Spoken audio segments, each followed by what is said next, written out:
नमस्कार दोस्तों, आज के हॉरर स्टोरी में आप लोगों का स्वागत है। आज के हॉरर स्टोरी बेहद ही डरावनी है। यकीन मानिए, इस कहानी को सुनकर आपको सचमुच का डर का एहसास होगा। तो चलिए शुरू करते हैं।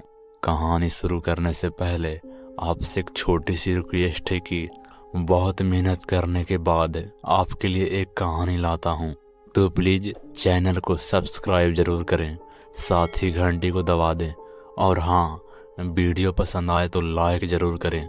दोस्तों, अगर आप भी चाहते हैं कि आपकी कहानी हम सुनाएं तो मेरे डिस्क्रिप्शन बॉक्स में दिए हुए ईमेल पर आप मुझे स्टोरी भेज सकते हैं।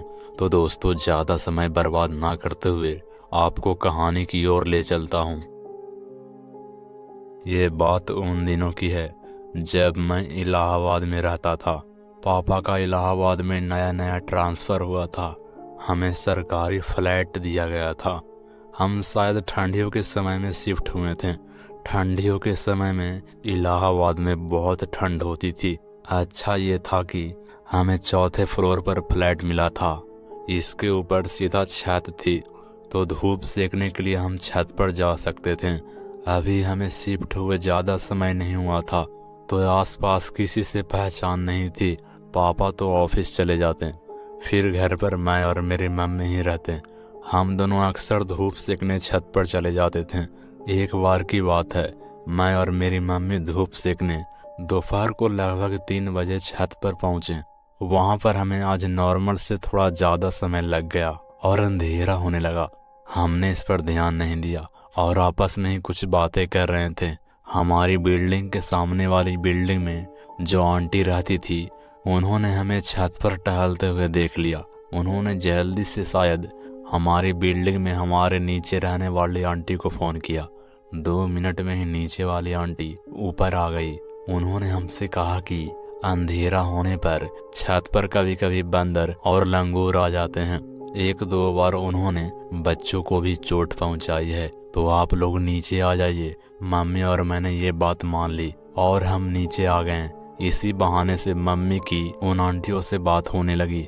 ये बात हमारे लिए आई गई हो गई, पर हम लोग अंधेरा होने पर छत से नीचे आ जाते थे। अगले महीने हमारे यहाँ मेरी नानी आई। उनको इलाहाबाद घूमना था, तो इसी बहाने वो हमारे नए फ्लैट में भी आ गई। एक शाम की बात है, पापा ऑफिस से लौटे नहीं थे। मम्मी खाना की तैयारी कर रही थी और मैं शायद से लैपटॉप पर गेम खेल रहा था। नानी अकेले छत पर थी। वो गई थी तो धूप सेकने, लेकिन फिर थोड़ी शाम हो जाने पर वही माला जपने लगी। नानी आंखें बंद करके माला जप रही थी। शाम बस शुरू हुई थी, तो थोड़ा उजाला अभी भी था। इतने में नानी को लगा कि जैसे उनके साथ कोई और भी छत पर है। नानी की नज़र ज़्यादा अच्छी नहीं थी। दूर का देखने के लिए उन्हें चश्मा लगाना पड़ता था। किस्मत से वो चश्मा लाई हुई थी।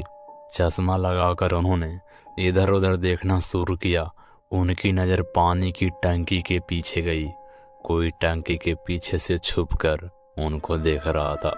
उसका पूरा चेहरा नहीं दिख रहा था, बस सिर के बाल, माथा, आंखें और नाक का पूरा हिस्सा। बाकी पूरा टंकी के पीछे छुपा हुआ था।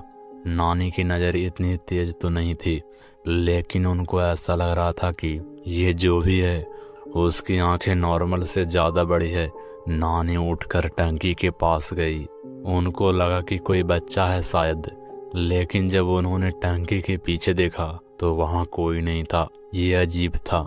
जो भी होता, अगर वो भागता तो भागते हुए दिख जाता, नहीं तो कम से कम आवाज़ तो हो जाती भागने की। लेकिन ऐसा कुछ नहीं हुआ। ऐसा लग रहा था कि टंकी के पीछे कोई था ही नहीं। नानी कंफ्यूज होकर वापस अपनी जगह जाने की हुई, लेकिन अब की बार नानी को वही चीज पानी की दूसरी टंकी के पीछे दिखी। वो फिर से नानी को उसी तरह से छुपकर देख रही थी। पानी की दूसरी टंकी पहली वाली से करीब 15 फीट दूर होगी। इतनी जल्दी वो चीज बिना किसी आवाज के वहां चली गई थी। नानी को समझ में आ गया था कि ये कुछ सुपर नेचुरल चीज है। अपनी सामान वहीं पर छोड़कर नानी छत से नीचे घर पर आ गई। उन्होंने मम्मी को बताया कि उनके साथ किया हुआ ऊपर। मम्मी इन सब चीज़ों को मानती थी, इसलिए उन्होंने इसे नानी का भ्रम नहीं समझा। अगले दिन मम्मी ने यही चीज़ अपने पहचान वाली आंटी को बताई। उन आंटियों ने कन्फर्म किया कि हमारी बिल्डिंग की छत पर कुछ तो सुपर नेचुरल है। हमारे सामने वाली आंटी ने बताया कि रातों को हमारी बिल्डिंग की छत पर कोई टहलता हुआ दिखता है। उस दिन उन्होंने हमें बंदर और लंगूर का झूठ बताया था ताकि हम डर न जाएं। लेकिन नानी बैठी हुई थी, इसलिए वो बिल्डिंग की रेलिंग से छुपी हुई थी और किसी ने इनको नहीं देखा। नहीं तो वो फिर से किसी को भेजकर नानी को नीचे बुलवा लेती। उन्होंने ये भी बताया कि पहले शाम को बच्चे हमारी बिल्डिंग की छत पर खेला करते थे, लेकिन उनको कोई धक्का मारता था, कहीं कोई धक्के से छत से नीचे ना गिर जाए, इसलिए वहां पर खेलना बंद कर दिया। उस शाम को नानी माला जप रही थी, शायद इसीलिए वो चीज उनके पास नहीं आ सकी। ये सब जानने के बाद हम कभी भी शाम के 4 बजे के बाद छत पर नहीं रुके। वो जो भी चीज थी उसने फिर कभी हमें परेशान नहीं किया। कमेंट में जरूर बताइए कैसी लगी हमारी कहानी। तो मिलते हैं अगले कहानियों के साथ।